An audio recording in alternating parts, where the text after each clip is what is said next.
ನಮಸ್ಕಾರ. ಫ್ರೀಡಂ 19 ಸುದ್ದಿವಾಹಿನಿಗೆ ಸ್ವಾಗತ. ಇಂದಿನ ಮುಖ್ಯ ಸುದ್ದಿಗಳತ್ತ ಗಮನ ಹರಿಸೋಣ.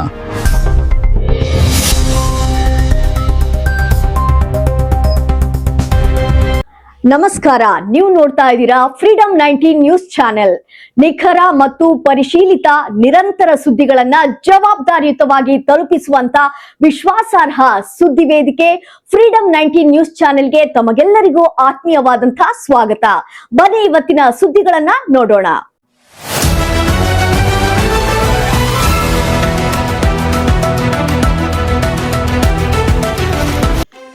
ಸಿಎಸ್ಆರ್ ಸದ್ಬಳಕೆಗೆ ಸಹಕಾರ ಅಗತ್ಯ. ವಂಚಿಸುವ ಕಂಪನಿಗಳನ್ನು ಒದ್ದೋಡಿಸಲಾಗುವುದು. ಶಾಸಕ ಡಾಕ್ಟರ್ ಎನ್.ಟಿ. ಶ್ರೀನಿವಾಸ್.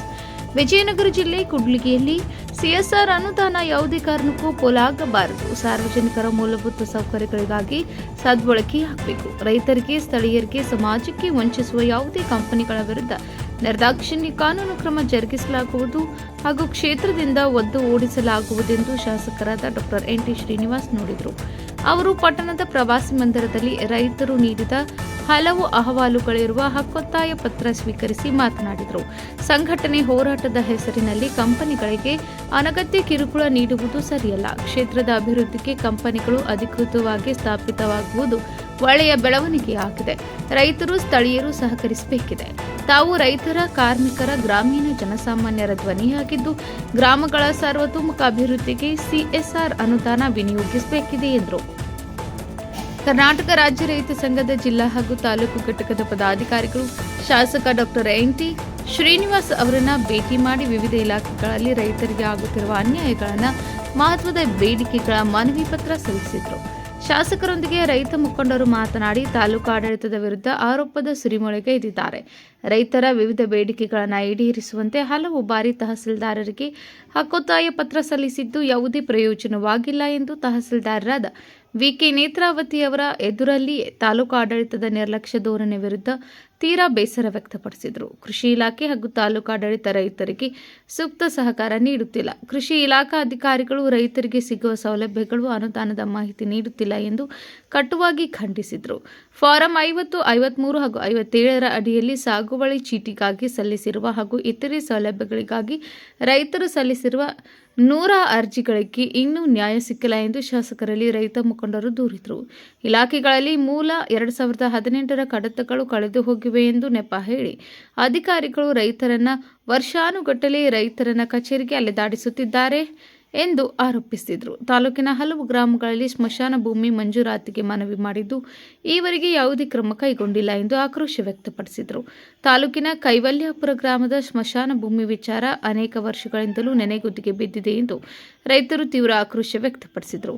ಈ ಸಂದರ್ಭದಲ್ಲಿ ರೈತ ಸಂಘದ ಜಿಲ್ಲಾ ಕಾರ್ಯದರ್ಶಿ ಬಾನದ ಕೃಷ್ಣ, ತಾಲೂಕಾಧ್ಯಕ್ಷ ನಲ್ಲಮುತ್ತಿ ರಮೇಶನ, ಕಾರ್ಯಾಧ್ಯಕ್ಷ ತಿಪ್ಪೇಸ್ವಾಮಿ, ಜಿಲ್ಲಾ ಕಾರ್ಯಾಧ್ಯಕ್ಷ ಎಸ್. ಬಾಷಾ ಸಾಬ್, ಶಿವಪುರ ಟಿ. ಹಾಲೇಶ್, ಉಪಾಧ್ಯಕ್ಷ ಪಾಂಡುರಂಗ ನಾಯಕ, ನಗರಾಧ್ಯಕ್ಷ ಓಬಳೇಶ್ ಕೆ. ಶಿವರಾಜ್, ನಗರ ಉಪಾಧ್ಯಕ್ಷರಾದ ನವೀನ್ ಕುಮಾರ್, ಬಿ. ಅಜಯ್ ಕುಮಾರ್, ಕೇವಲ್ಯಾಪುರ ದುರ್ಗಪ್ಪ, ಹಿರೇ ಹೆಗ್ಡಾಳು ವೀರಭದ್ರಪ್ಪ, ಕೊಪ್ಪಿನಕೇರಿ ವೀರೇಶ್ ಸೇರಿದಂತೆ ರೈತ ಸಂಘದ ಪದಾಧಿಕಾರಿಗಳು, ಹೋರಾಟಗಾರರು, ರೈತರು ಉಪಸ್ಥಿತರಿದ್ದರು.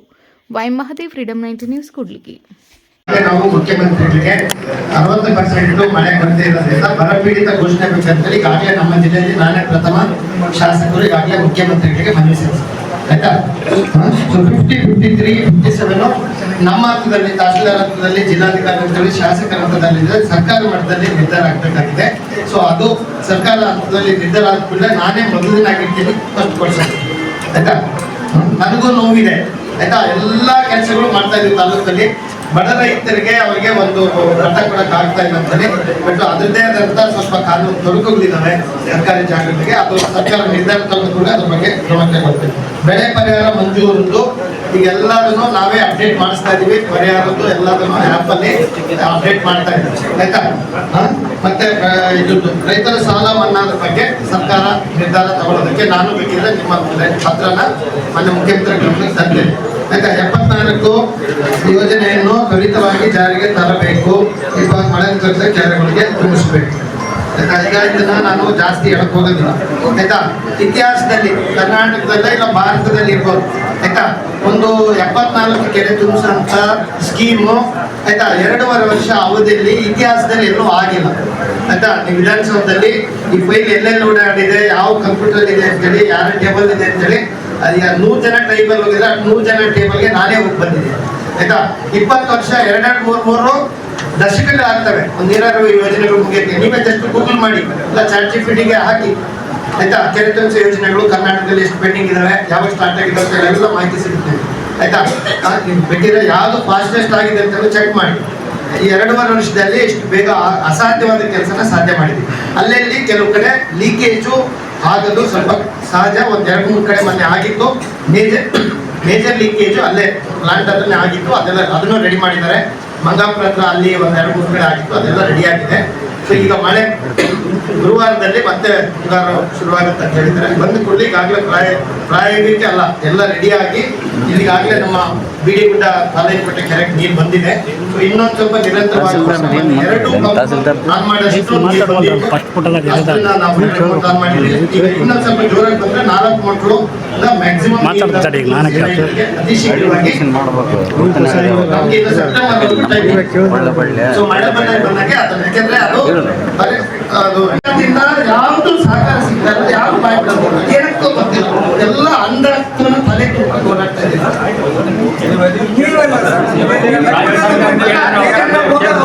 ಯಾವ್ದು ಸಹಕಾರ ಯಾವ್ದು ಸಿಗ್ತಾ ಇಲ್ಲ ಅಂತ ಆಯ್ತಾ. ನೀವ್ಯಾರು ಅದ್ರ ಬಗ್ಗೆ ಚಕಾರ ಇರ್ತದೆ ಸಿಗ್ತೀವಿ ಬಂದು ಆಗ್ಲಲ್ಲ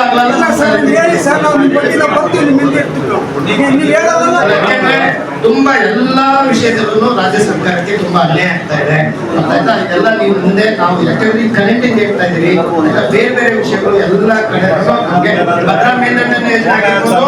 ಈ JJM ಯಾವ ಊರಲ್ಲಿ ಹೋಗೋದು ಬೆಳಗ್ಗೆ ಅದೇ ಫೋನ್ ಮಾಡಿದ್ರು, ಎಲ್ಲ ತುಂಬಾ ಜನ ಲೀಡರ್ಸ್ ಫೋನ್ ಮಾಡಿದ್ರು. ಗುಡೆಕೊಟ್ಟೆಯಿಂದ ಸರ್ಕಾರದಲ್ಲಿ ತುಂಬಾ ಜನ ಮಾಡ್ತಾರೆ JJM ಮುಚ್ಚಿಲ್ಲ ಆಟ ಮಾಡ್ದಾಗ ಎಲ್ಲ ಕಾಂಟ್ರಾಕ್ಟ್ ಬಿಟ್ಟೋಗಿದೆ ಆಯ್ತಾ. ಬಿಲ್ಗಳಾಗ್ತಾ ಇಲ್ಲ. 15,000 ಕೋಟಿ ಪೆಂಡಿಂಗ್ ಇದೆ. ₹1 ಇಷ್ಟುವರೆಗೂ ಅನುದಾನ ಮಾಡಿದ್ದಾರೆ. ಈಗ ನೋಡಿ ಅಲ್ಲಿ ಕೇಳಿ ಒಂದೊಂದು ಸೆಕ್ಷನ್ ಅಲ್ಲಿ 3,000 ಅನಧಿಕೃತ ಸಂಪರ್ಕಗಳಿದ್ದಾವೆ. ಒಂದೊಂದು ಸೆಕ್ಷನ್ ನಲ್ಲಿ ಮಡಿಕಲ್ ಸೆಕ್ಷನ್, ಚಿತ್ರಗಳಿ, ಕೋಟೆಪಟ್ಟಲ್ಲಿ 3,000ದಿಂದ 4,000 ಅನಧಿಕೃತ ವಿದ್ಯುತ್ ಸಂಪರ್ಕಗಳಿದ್ದಾವೆ. ಈಗ ಹೆಂಗೆ ನಾವು ಒಳ್ಳೆ ಕ್ವಾಲಿಟಿ 7 ಗಂಟೆ ನಿರಂತರವಾಗಿ ಕೊಡೋದಕ್ಕೆ ಸತ್ಯ ತುಂಬಾ ಕಷ್ಟ ಸಾಧ್ಯ ಅಂತ ಅವ್ರು ಹೇಳ್ತಾರೆ. ಅದಕ್ಕೋಸ್ಕರ ನಿಮ್ಮ ಮುಖಾಂತರ ಎಲ್ಲ ರೈತರಿಗೆ ಮನವಿ, ನೀವೆಲ್ಲ ಮೀಟರ್ ತಗೊಳ್ಬೇಕು ಆಯ್ತಾ. ಕರೆಂಟ್ ಉಚಿತವಾಗಿ ಸಿಗ್ತಾ ಇದೆ ಎಲ್ಲ ಮನೆಗಳಿಗೆ, ಸಬ್ಸಿಡಿ ಸಿಗ್ತಾ ಇದೆ ಬೋರ್ಗಳಿಗೆ ಆಯ್ತಾ. ಅದು ಮೀರಿ ನಾವು ಸುಮಾರು 100ಕ್ಕೂ ಹೆಚ್ಚು ಹೊಸ ಟ್ರಾನ್ಸ್ಫಾರ್ಮರ್ ಹಾಕಿದ್ದೀವಿ ಆಯ್ತಾ. ಬಹಳ ಇದೆ ಒತ್ತಡಕ್ಕೆ ಒಂದು ಪತ್ರದಲ್ಲಿ ಹೇಳಿದ್ದಾರೆ. ಅದ್ರ ಬಗ್ಗೆ ನಿಮ್ಮ ಮಾಹಿತಿ ಸ್ವಲ್ಪ ಹೇಳಿ. ಅಲ್ಲ ಸರ್, ಅದೇ ಭೂಮಿ ಕೈವೆಲ್ಲಾಪುರದ್ದು ತುಂಬಾ ಸರಿ ಚರ್ಚೆ ಆಗಿದೆ. ನಾವು ಕೂಡ್ಲಿಗಿ ಪಕ್ಕದಲ್ಲಿದೆ, ನ್ಯಾಷನಲ್ ಹೈವೇಲ್ ಇದೆ. ಏನಾದ್ರೂ ಕಾಲೇಜಸ್ ಆಯ್ತಾ, ದೊಡ್ಡ ದೊಡ್ಡ ಇನ್ಸ್ಟಿಟ್ಯೂಷನ್ಸ್ ಕೂಡ್ಲಿಗಿ ತರಬೇಕು ಅನ್ನೋ ಆಸೆಯಲ್ಲಿ ಆ ಕೆರೆ ಪಕ್ಕ ಆ ಕಡೆ ಸ್ವಲ್ಪ ಆ ಕಡೆ ಕೊಡೋಣ, ಈ ಕಡೆ ರೋಡ್ ಸೈಡ್ ಅಲ್ಲಿ ಏನಾದ್ರೂ ಒಳ್ಳೆ ಉಪಯೋಗ ಆಗಂತದ್ದು ಉದ್ಯೋಗಕ್ಕೆ. ನೋಡಿ ನಾವು ಏನ್ ಮಾಡಿದ್ರು ಎಲ್ಲರೂ ಕೇಳ್ತಾರೆ, ಎಲ್ಲ ಮಾಡ್ತೀರಿ, ಒಂದು ಕೆಲಸ ಒಂದು ಜಾಬ್ ಸಿಗ್ತಾ ಇಲ್ಲಲ್ಲ, ಉದ್ಯೋಗ ಅವಕಾಶಗಳಿಲ್ಲ ತಾಲೂಕಲ್ಲಿ ಅಂತೇಳಿ. ನೀರು ಕರೆಂಟು ಸ್ವಲ್ಪ ಜನಗಳು ಮನಸ್ಥಿತಿಗಳು ಬದಲಾದ್ರೆ ನಾವು ಕರೆಂಟ್ ಇಂದು ನಾವೇನಾದ್ರೂ ಉದ್ಯೋಗ ಅವಕಾಶಗಳು ಮಾಡ್ತಾರೆ. ಇನ್ನೂ ಒಂದು ಸರ್, ಈಗ ಆಲ್ರೆಡಿ ಸರ್ ಒಂದು ಸರ್ AC ಸಾಹೇಬ್ರ ಕಡೆಯಿಂದ ಅವರಿಗೆ ಆಲ್ರೆಡಿ ಒಂದು ಮನೆ ಅಲ್ಲಿಂದ ಒಂದು ಇದು ಬಂದಿದೆ. AC ಸಾಹೇಬ್ರಿಂದ ತಹಶೀಲ್ದಾರ್ ಮೇಡಮ್ಗೆ ಅದೇ ಇದರಿಂದ ಅದು ಮಶಾನ ಭೂಮಿ. ಸೊ ಅದು ಅದ್ರ ಬಗ್ಗೆ ಯಾವ ರೀತಿ ಇಲ್ಲಿವರೆಗಾದರೂ ಕ್ರಮ ಕೈಗೊಂಡಿಲ್ಲ. ಹೆಣ ಸರ್ ಒಂದು ಸೆಕೆಂಡ್ ಸರ್, ನಾಳೆ ಯಾರಾದರೂ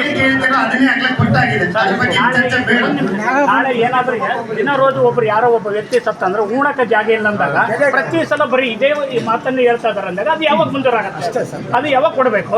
ಆ ಹೆಣ ಯಾವಾಗ ತಗೊಂಡು ಆ ಜಾಗಕ್ಕೆ ನಾವು ಉಣ್ಬೇಕು? ಕೆರೆ ತುಂಬಿರ್ತದೆ ಅದರಲ್ಲಿ ಮಾಡಿದೆ. ಆಮೇಲೆ ಈಗಾಗಲೇ ನಾವು ಈವರೆಗೂ ತಹಸೀಲ್ದಾರ್ ಹೇಳಿದೀವಿ. ಈ ವರ್ಷ ಮುಖ್ಯಮಂತ್ರಿ ಮೂಲಸೌಕರ್ಯ ಅಭಿವೃದ್ಧಿ ಯೋಜನೆ ಅಡಿ ಮತ್ತೆ KKR ಕೂಡ ನಾವು ಚರ್ಚೆ ಮಾಡಿದೀವಿ. ಎಲ್ಲಾ ಸ್ಮಶಾನಗಳ ಅಭಿವೃದ್ಧಿಗೆ ನಾವು ಈ ಸಲ ಸೂಕ್ತ ಕ್ರಮ ಕೈಗೊಳ್ತೀವಿ. Thank you. ಇವಿಷ್ಟು ಈವರೆಗಿನ ಸಂಕ್ಷಿಪ್ತ ಸುದ್ದಿ.